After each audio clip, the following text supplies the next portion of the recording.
one of the most influential and controversial thinkers in the world. He is known as one of the world's leading experts on economic development. One of the most famous political scientists in history. We're talking about moral and political principles here. I would suggest that all four wars could be ended quickly. Great power politics is now back on the table. If we are anything as a world community, we have to implement what we've said.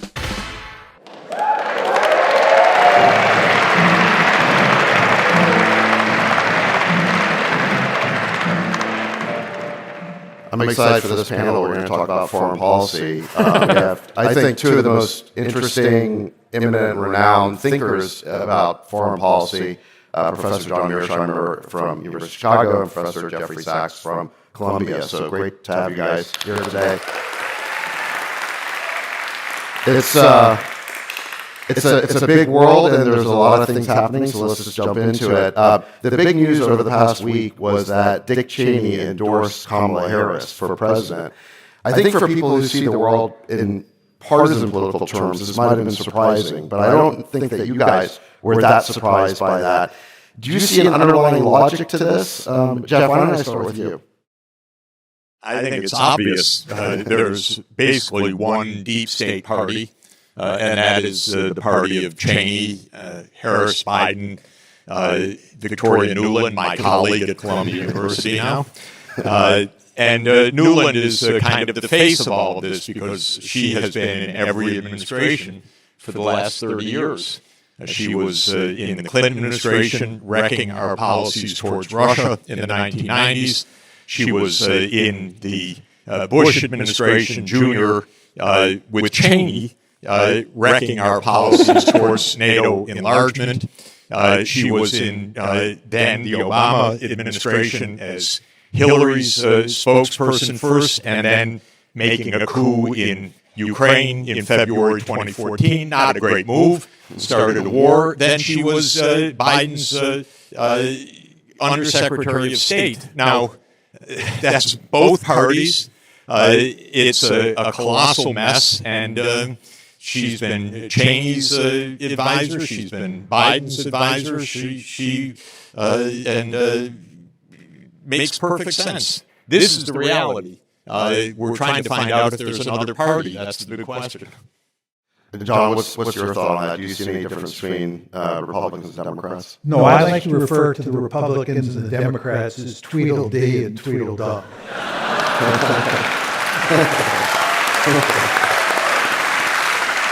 There's hardly any difference. I actually think the one exception is that former President Trump, when he became president in 2017, was bent on beating back the deep state and becoming a different kind of leader on the foreign policy front. But he basically failed. And he has vowed that if he gets elected this time, it will be different, and he will beat back the deep state. He will pursue a foreign policy that's fundamentally different than Republicans and Democrats have pursued up to now. And the big question on the table is whether or not you think Trump can beat the deep state and these two established parties. And I bet against Trump. John, and Jeff, but let's start with John. Can you actually define for us? For me, I don't understand when people say deep state what it is. I almost view the term comically. We have one of our friends in our group chat who we call deep state, who's deep state. He's really in the deep state. But we say it as a joke. But for maybe the uninitiated, what does it actually mean? What are their incentives? Who are they? Jeff, maybe you want to start, or John, you want to start? Yeah, I'll say a few words about it. When we talk about the deep state, we're talking really about the administrative state.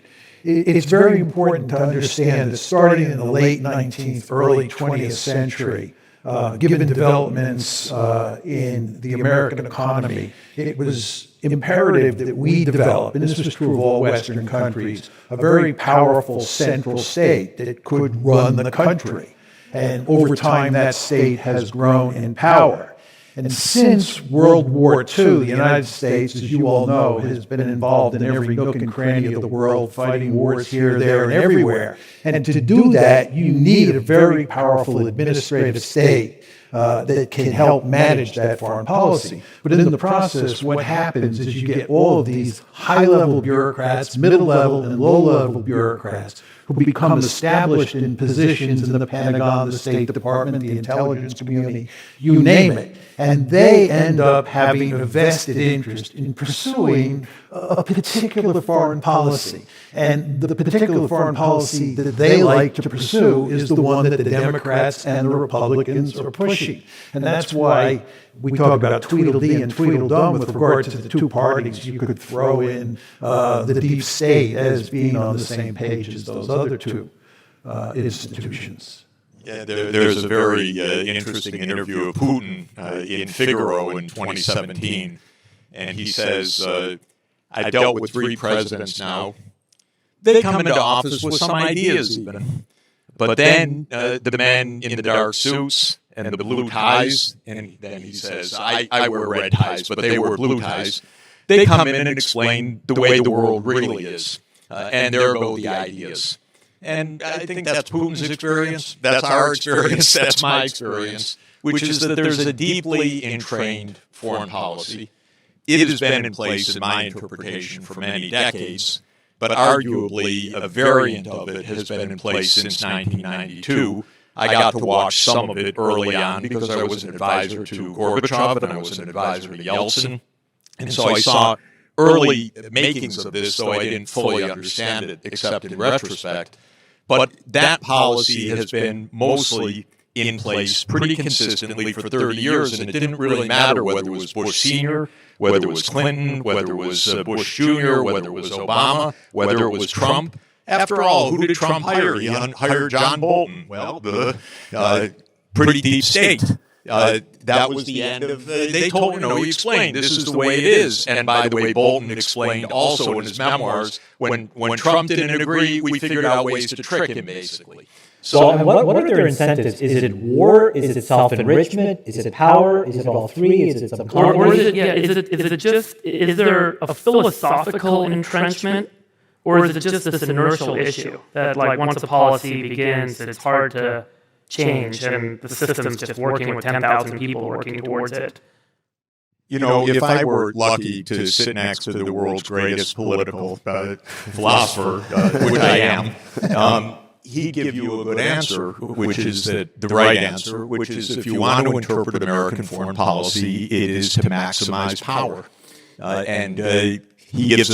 John gives an explanation of that. We have some differences, but I think it's a very good description of American foreign policy, which is that it's trying to maximize global power, essentially to be global hegemon.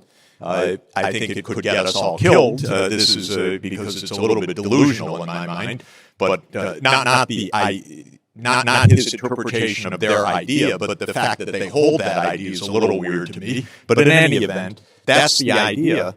And every time a decision comes inside that I've seen, I'm an economist, so I don't see the security decisions the same way. But every decision that I've seen always leans in the same direction for the last 30 years, which is power as the central objective. So Clinton faced an internal cabinet really debate, should NATO be enlarged? This is a post-Cold War phenomenon? I'll let John take that. Two very quick points. First of all, I do believe that the people who are in favor of this foreign policy do believe in it. It's not cynical. They really believe that we're doing the right thing. I met them, yeah. The second point I would make to you, and this sort of adds on to what Jeff said. Jeff said power has a lot to do with this, and as a good realist, I, of course, believe that.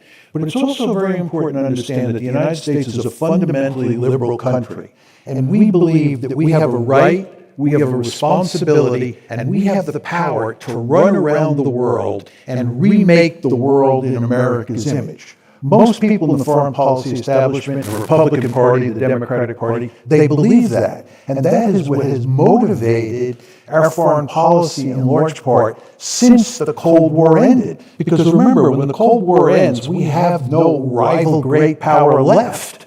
So what are we going to do with all this power that we have? What we decide to do is go out and remake the world in our own image. So that's a values point of view, though, right? That there are values that they hold dear, that many do hold dear, that liberalism, democracy does ultimately, and I believe I've heard this, reduce conflict worldwide, that there's an importance that we've never seen two democratic nations since World War II go to war, and that there's a reason why we want to see liberalism kind of breed throughout the world, and it's our responsibility for global peace to make that a mandate. Let me step in for one moment. Okay, sure. Very quickly. And by the way, I'm what do you call it when you pull the spirits of the voice of others? But I'm just trying to channeling. That's the word. I want to be very clear. I am forever thankful that I was born in a liberal democracy, and I love liberalism. But the question here is, do you think that we can run around the world imposing liberal democracy on other countries, and in some cases shoving it down their throat, doing it at the end of a rifle barrel? And my argument is that's almost impossible to do. It almost always backfires, think Iraq, Afghanistan, so forth and so on. And secondly, you begin to erode liberalism in the United States because you build a deep state, right? And you want to understand that a lot of the complaints here about cracking down on freedom of speech and so forth and so on are related to the fact that we have this ambitious foreign policy. Those two things go together in very important ways. What an irony. Let me disagree just a bit, because we agree actually on the behavior, and I've learned, I'd say most of that from you, that it's power seeking.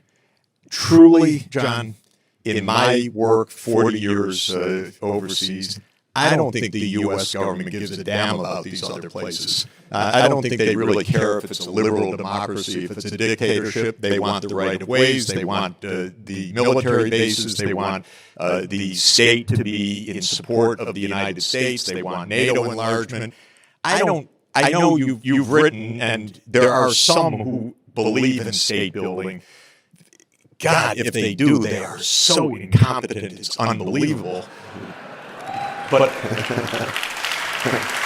Professor Sachs, I'll give you an example. If I could, just one example. I'm a friend with one of the only PhD Afghani economists, senior person in the U.S. Academia over the last 30 years.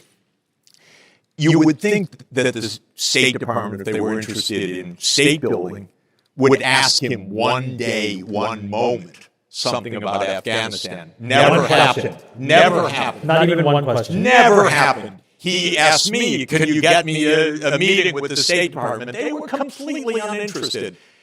This is about power. You're too idealistic, John. They don't care about the other places. They may feel we should be whatever we want, free and so forth, but freedom, I've seen with my own eyes the coups, the overthrows, the presidents, Democratic presidents led away. They don't care at all. This is Washington. Be a realist. Come on. Professor Mearsheimer, when we talk about power, there are other people in the world who are trying to accumulate power. We live in a multipolar world right now, and they have, in some cases, very nefarious or bad intent, and they do not have democracy. So it's one thing to, tell people in Afghanistan, you need to evolve, to be a perfect democracy like the one we have here. I think we all agree that's unrealistic and insane and not practical.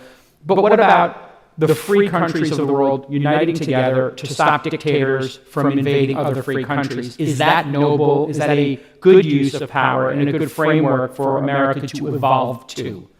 No, I don't think so. I think that what the United States should do is worry about its own national interests. In some cases, that's going to involve aligning ourselves with a dictator.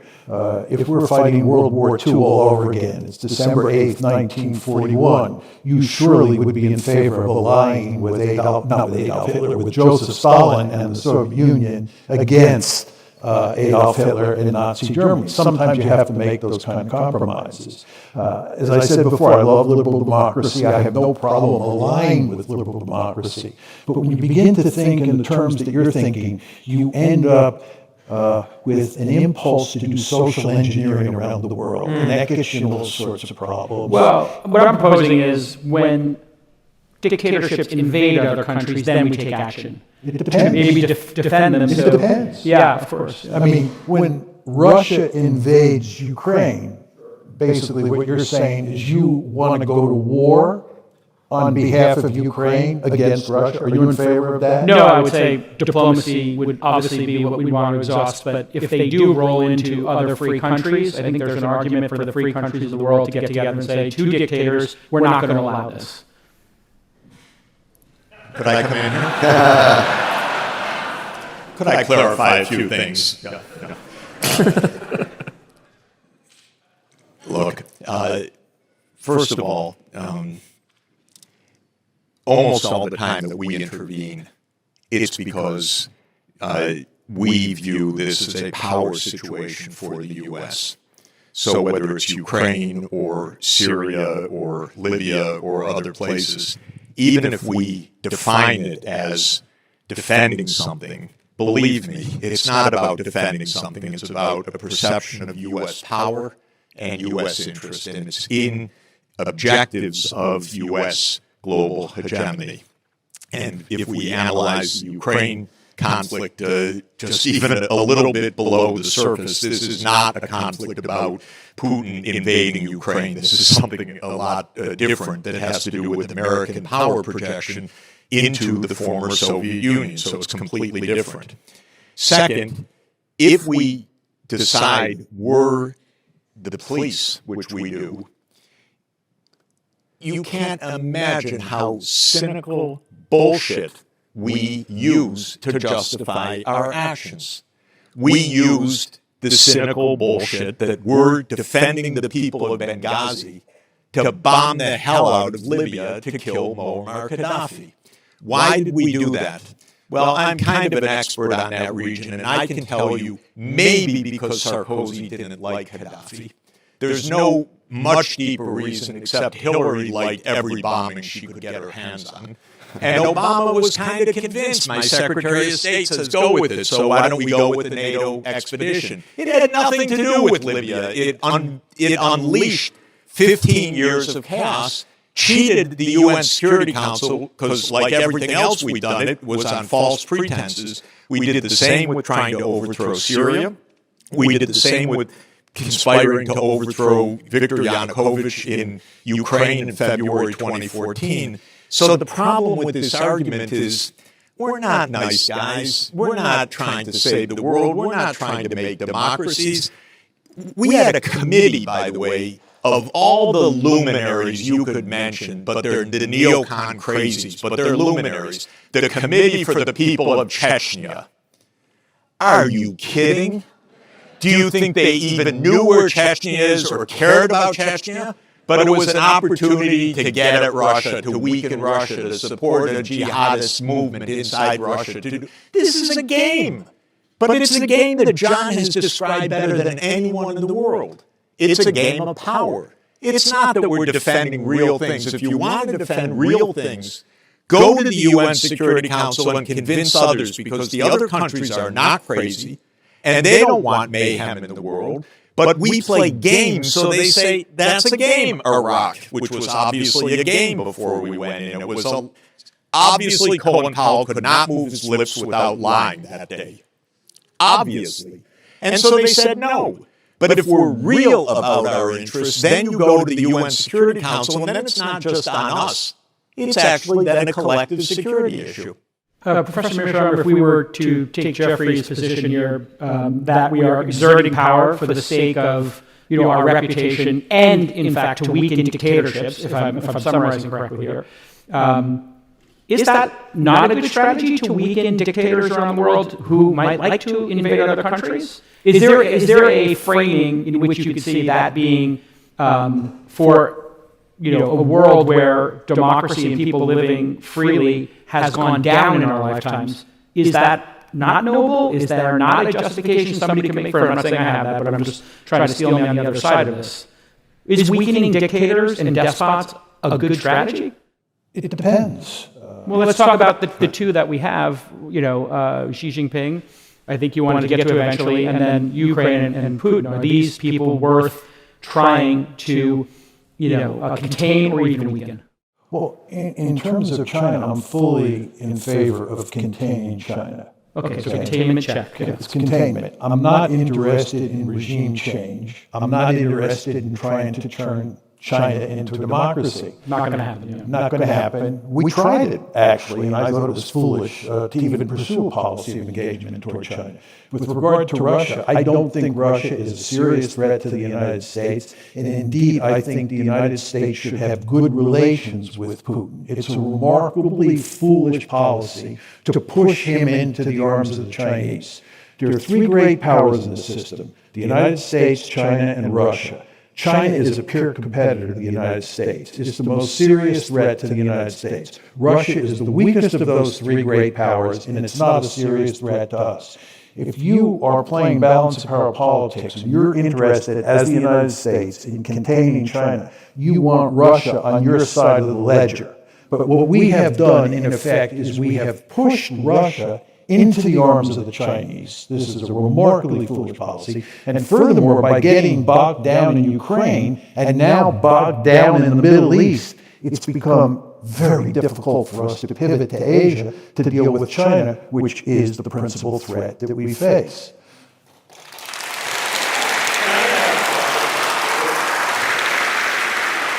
I think David, could I just say, 2/3 right, perfect. So you gave him a B? Or B plus? A minus. I always give him an A minus. Rate inflation? I just wanted to add a footnote, which is that China is also not a threat. It's just not a threat. I mean, we're going to get to it. China's a market. It's got great food, great culture, wonderful people, a civilization 10 times older than ours. It's not a threat. Well, as an economist, can you talk about the impact of a cold or hot conflict with China from an economic perspective, given the trade relationship? Yeah, it would wreck California, for one thing. It would destroy the economy that you guys are making completely. This economy has been the biggest beneficiary of China's rise probably in the whole world. So it's crazy. Maybe if you're really worried about whether a worker in Ohio has a particular job on a particular assembly line, then you can be anti-China. If you're worried about the tech industry, about California, about peace and the future, you should be pro-China. That's all. So why did it become so universal to assume that we are already in a state of conflict with China on not just party lines, but like almost any spectrum you could kind of like consider? Because John said it exactly right, and he predicted it better than anyone in the whole world in 2001. He said, when China becomes large, we're going to have conflict, because that's John's theory. And it's right as a description of American foreign policy, that we are for power, they are big, therefore they're an enemy. They're an enemy of our aspiration to global hegemony. let's let John jump in here. You want me to, is it okay if I talk about this? Yeah. I mean, I think that what's interesting. I mean, you and Jeff, I think, arrive at similar conclusions about Ukraine, but different ones on China, right? Because Jeff is an economist, and I think sees the world in fundamentally positive some ways based on the potential for trade, economics, basically. Whereas you see the world as more of a zero-sum game based on balance of power. Why don't you just explain that difference? Okay.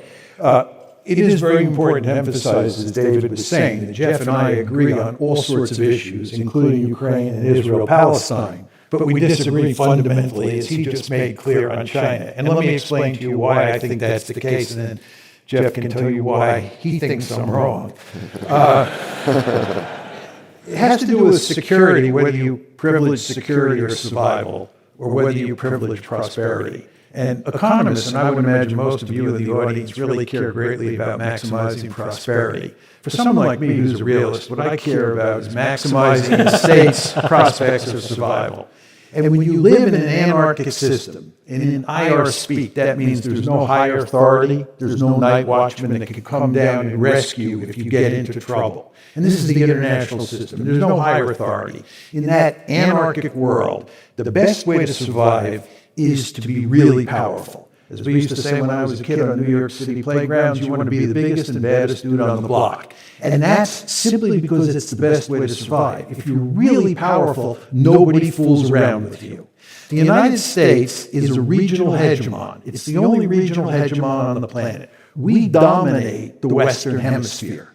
And what China has begun to do as it's got increasingly powerful economically is translate that economic might into military might, and it is trying to dominate Asia. It wants to push us out beyond the first island chain. It wants to push us out beyond the second island chain. It wants to be like we are in the Western Hemisphere. And I don't blame the Chinese one bit. If I was the national security advisor in Beijing, that's what I'd be telling Xi Jinping we should be trying to do.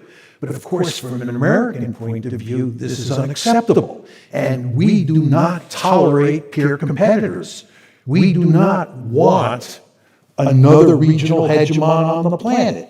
In the 20th century, there were 4 countries that threatened to become regional hegemons like us: Imperial Germany, Imperial Japan, Nazi Germany, and the Soviet Union. The United States played a key role in putting all 4 of those countries on the scrap heap of history. We want to remain the only regional hegemon in the world. We are a ruthless great power. Never want to lose sight of that fact.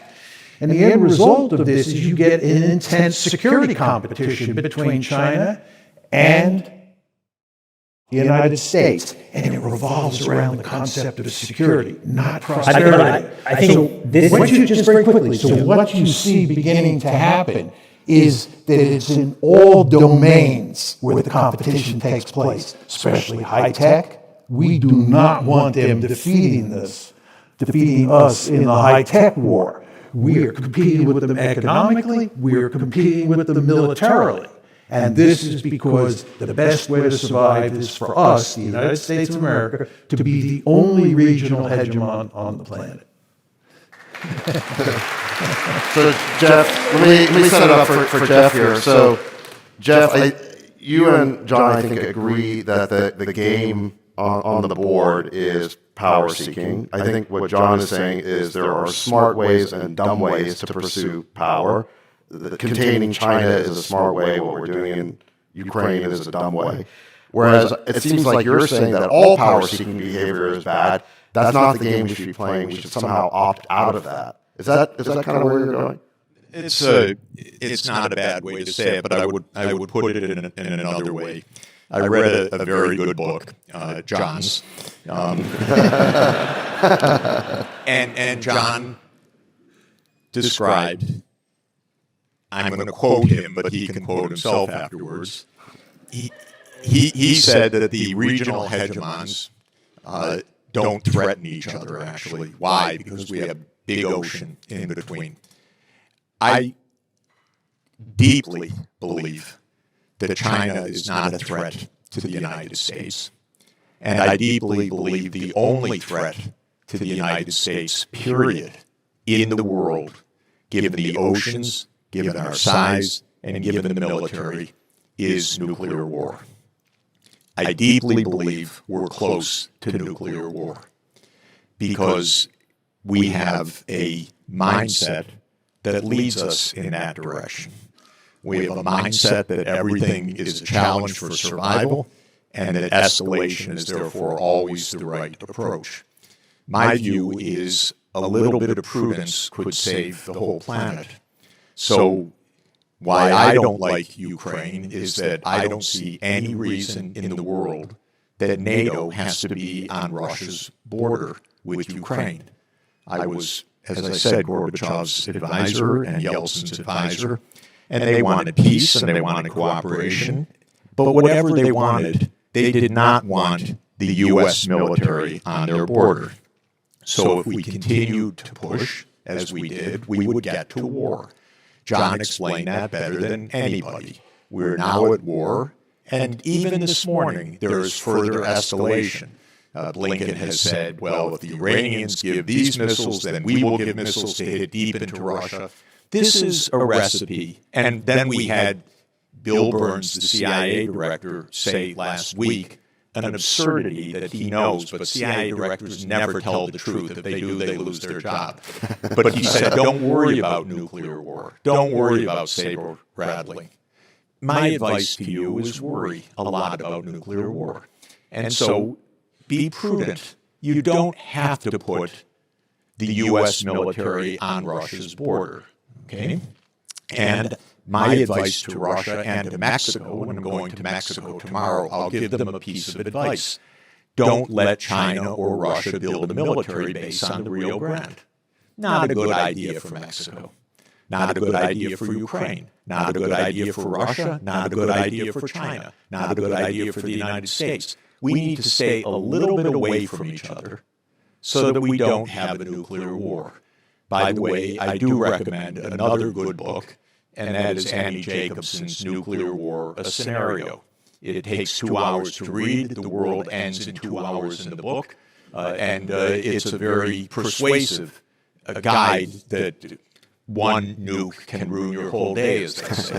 Jeffrey, my strong advice on this, therefore, is recognize China, first of all, is not a threat to the United States security. Big oceans, big nuclear deterrent, and so forth. Second, we don't have to be in China's face. What do I mean by that? We don't have to provoke World War III over Taiwan. That's a long, complicated issue, but this would be the stupidest thing for my grandchildren to die for imaginable. And I resent it every day when we play that game. We have 3 agreements with China that say we're going to stay out of that, and we should. And then China would have no reason for war either. China, and then on the economic side, let me just reiterate, because I was asked yesterday and there was some surprise, was it good to let China into the WTO? I said, of course. It enriched all of you, by the way. It enriched me. It enriched this country. It enriched the world, including enriching China. That's normal. Economics is not a zero-sum game. We all agree on that. I believe that security doesn't have to be a zero-sum game either. We can stay a little bit away from each other, and China does not spend its time bemoaning America being a Western Hemisphere hegemon. They don't. That's not their greatest interest, to bring down American power in the Western Hemisphere. Jeff, what about the energy? Hold on, let's let John respond to this.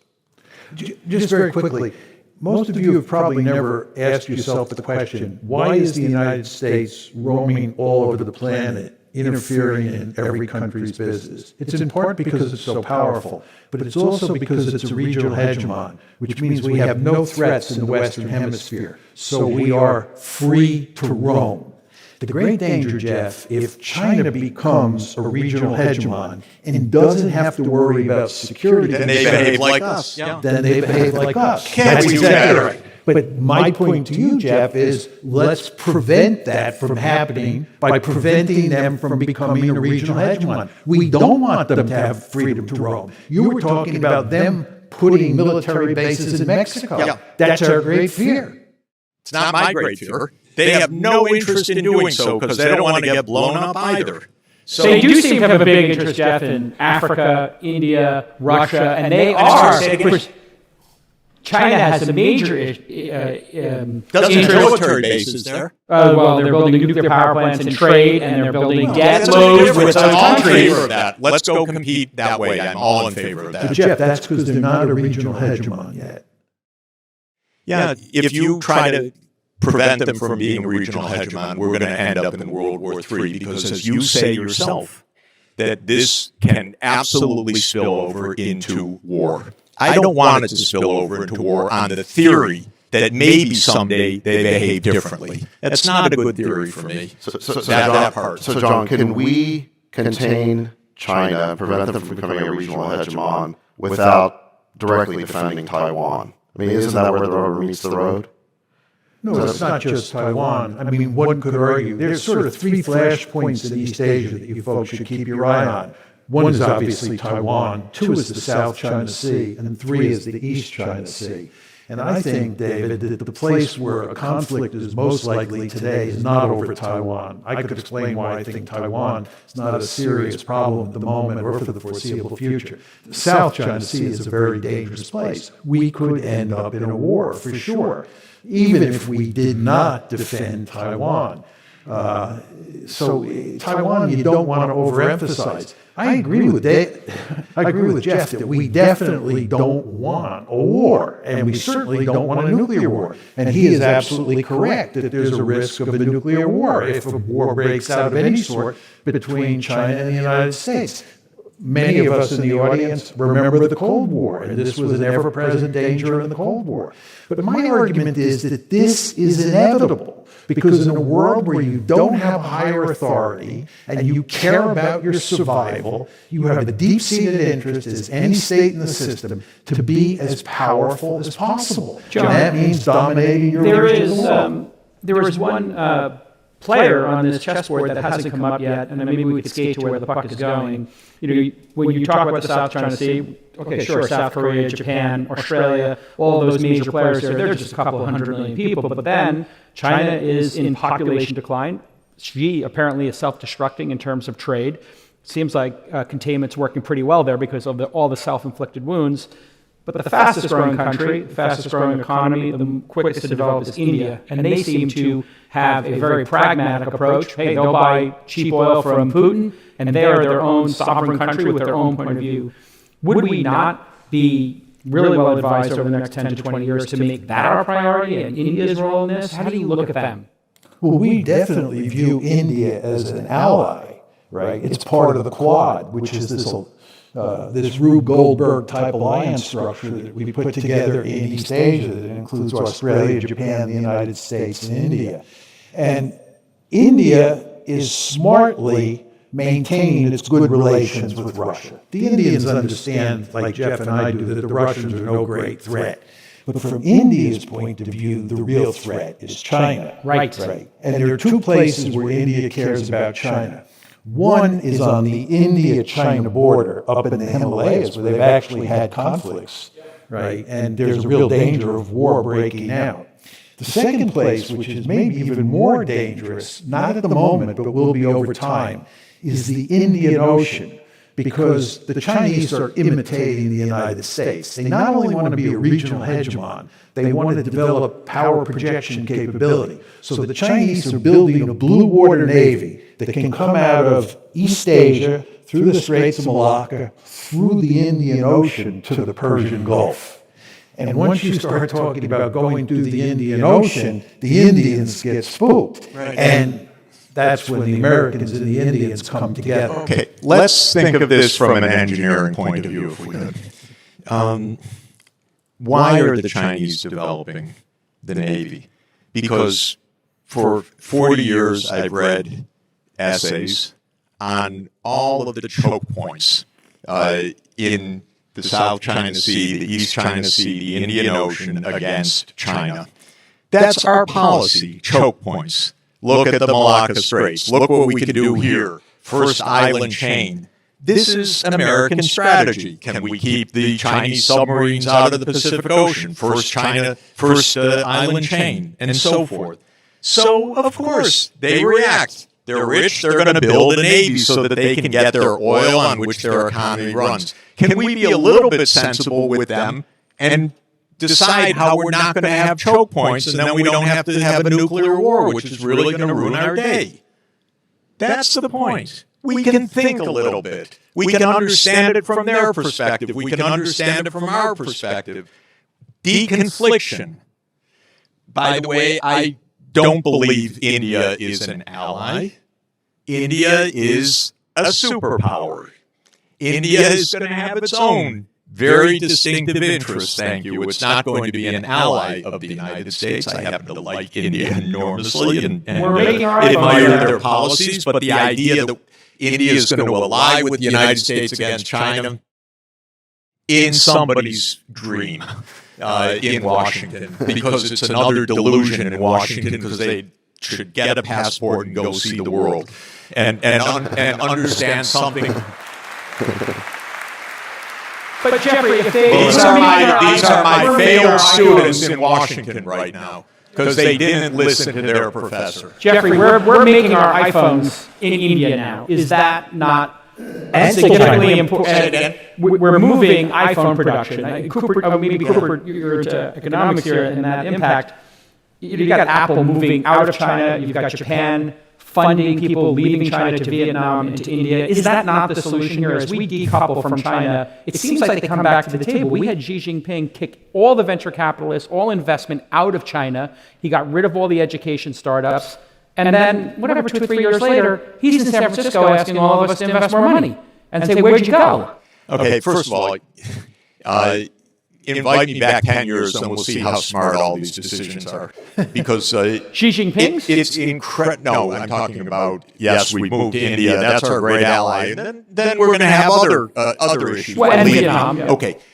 I think you said that Xi Jinping's trade policy is self-imploding or something. It seems like there's a lot of self-inflicted wounds. No, it's not. Let me explain what the wounds are. Okay.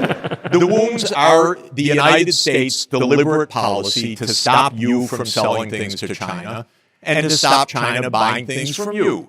That's not self-inflicted. Oh, no, you're wrong here. You're wrong here. Wait a minute. Wait, just to say. Let me say, please. Yeah. Because it's very important for the economy of the people in this room. This is a decision that was taken around 2014 to contain China. And it's been systematically applied since then. And it's not a surprise that Biden kept all the things that Trump did and added more. And now Trump says, I'm going to do all the things that Biden has kept in place, and I'm going to do more. This is not a self-inflicted wound. The United States has closed the market to China. Okay? Is that smart? No, it's not smart. Is it leading to, is it, by the way, recuperating American manufacturing jobs? Zero.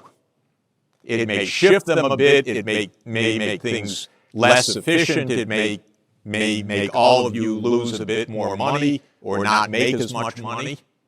But is it going to solve any single economic problem in the United States? No way. Let John. I see. I just want to ask Jeff a question on this. My argument is that this is the way the world works. Yes, I know. And it is. And it is. But if I'm describing how the world really works, how do you beat me? The reason is you've described a world, you've described, I think, better than any person I ever read or know how American foreign policy works. I think it's likely to get us all blown up. You titled not because of John, but because he's made an accurate description of a profoundly misguided approach, which is power-seeking.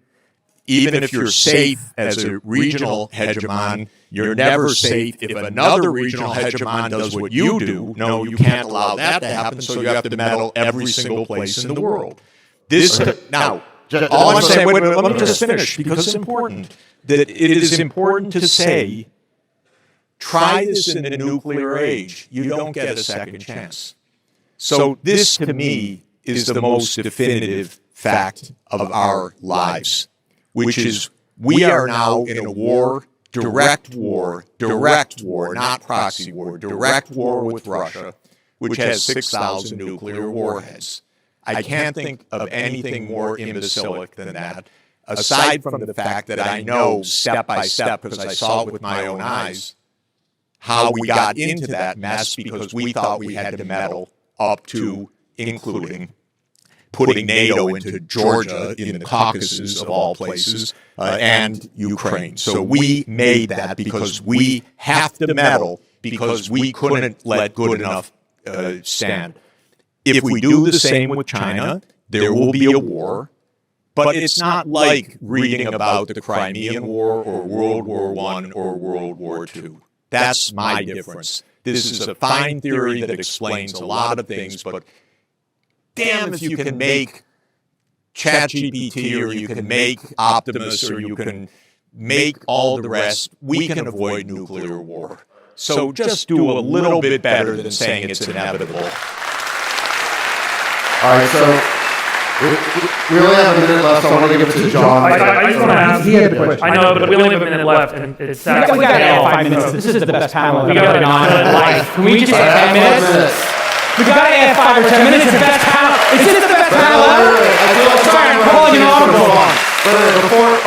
We got 5 minutes, so before we leave this topic, John, your book is called The Tragedy of Great Power Politics. You clearly understand the tragic aspect of how great power rivalry, great power competition can lead to disaster. What Jeff is saying is we're now in the nuclear age, and it's going to lead to nuclear war.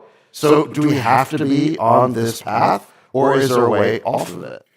2 points. In my heart, I'm with Jeff. In my head, I'm not with Jeff. I wish he were right, but I don't believe he's right.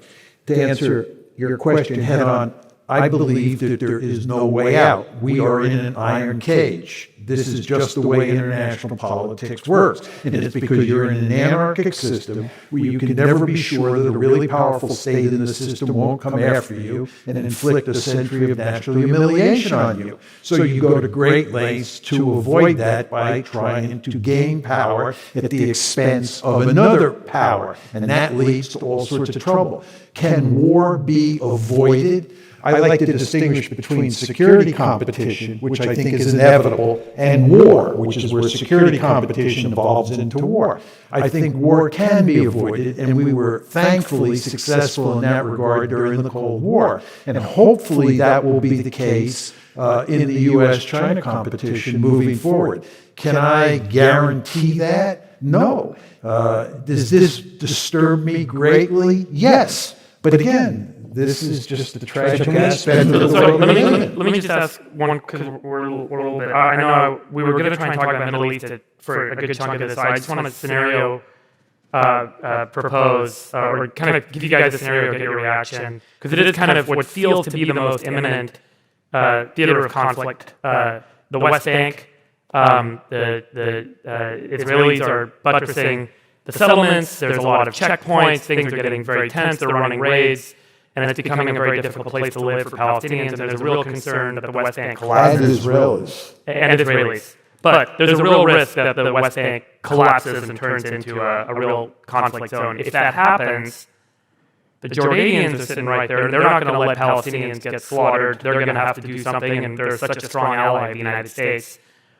Does that trigger a theater of a response where what is Saudi going to do? Are others going to be drawn to the region? Does the collapse of the West Bank or the conflict that seems to be brewing in the West Bank become this kind of tinderbox for everyone showing up and getting involved and create some sort of regional issue that we get drawn into in a bigger way? Can I start and have John have the last word? I work each day at the UN and discuss this issue with ambassadors from all over the world. There is, over the last 50 years, an agreement on what would make for peace. And the agreement is 2 states, maybe with a big wall between them, on the 4th of June, 1967 borders, with a state of Palestine being the 194th UN member state, and its capital in East Jerusalem, and control over the Islamic holy sites. And that is international law. The International Court of Justice just reaffirmed that the Israeli settlements in the West Bank are illegal. The International Criminal Court is likely to find, or ICJ is likely to find, that Israel is in violation of the 1948 Genocide Convention, which I very much believe it to be in violation. So my own solution to this is implement international law. 2 states, build the wall as high as you need to build, but you give Palestinian rights, you establish a state of Palestine, you stop the Israeli slaughter of Palestinians, you stop the Israeli apartheid state, and you have 2 states living side by side. Israel is dead set against that. the entire Israeli political governance now is dead set against that. Hundreds of thousands of illegal settlers in the West Bank are dead set against that. Smotrich, Ben-Gvir, Gallant, Netanyahu are dead set against that. So my view is it has nothing to do with what Israel wants. It has to do with enforcement of international law. So I want to see this imposed, not because Israel agrees to it, but because it is imposed. And there is one country that stands in the way of imposing this, not Iran, not the Saudis, not Egypt, not Russia, not China, not any country in the European Union, one country and one country alone. And that is because of the United States of America. And the Israel lobby, somebody wrote a very good book about that too that I know. The best book ever written about it by John. That's what stops the solution that could bring peace.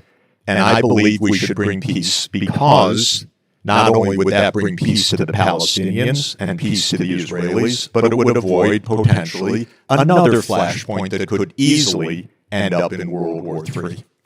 Let me answer your question about escalation potential, the Jordanians coming in. Israel faces three big problems, aside from problems with centrifugal forces inside the society. One is the Palestinian problem, which is both in Gaza and in the West Bank. That's one. Two is Hezbollah, and three is Iran. I think there is virtually no chance of what you described happening, which is if the Israelis were to go on a rampage in the West Bank, similar to what they've done in Gaza, that the Jordanians would come in, or the Egyptians, or the Saudis. They simply don't have the military capability. This is a scenario where the Israelis completely dominate. So in terms of escalation with regard to the Israel-Palestine problem, I don't think there's much potential. Hezbollah is a different issue, but mainly because it's linked with Iran, right? And Iran is the really dangerous flashpoint because, as you know, the Russians are now closely allied with the Iranians. The Chinese are moving in that direction as well. And if Israel gets involved in a war with Iran, we're going to come in all likelihood. Remember, when the Israelis attacked the Iranian embassy in Damascus on April 1st, on April 14th, the Iranians retaliated. The reciprocal response. Yeah, but we were involved. We were forewarned, weren't we? Yes, we were forewarned. Yeah. But the point is that we were involved in the fighting. Right. We were involved with the Israelis, with the French, the British, the Jordanians, and the Saudis. We were all involved in the fighting. So this gets at the escalation problem. Now, to counter the Iranian escalation scenario, the fact is Iran does not want a war with the United States. And the United States does not want a war with Iran. And it's the Israelis, especially Benjamin Netanyahu, who has been trying to sort of suck us into a war because he wants us, the United States, to really whack Iran, weaken it militarily, and especially to go after its nuclear capabilities, because as you well know, they are close to the point where they can develop nuclear weapons. So the Israelis are the ones who want us to get involved in a big war with Iran. That's the escalation flashpoint. And the $64,000 question is whether you think the United States and Iran kind of colluding can work together to prevent the Israelis from getting the So that question will be answered based on the next, who leads the next administration. Well, if you believe that it matters who leads the next administration, that's true. Take it up. Thank you. Let me just say, Jeffrey and John, now I know why Sachs will not stop talking about you two. This was the most amazing panel of the event so far. Give it up for Jeffrey Sachs and John Mearsheimer. All right. Wow.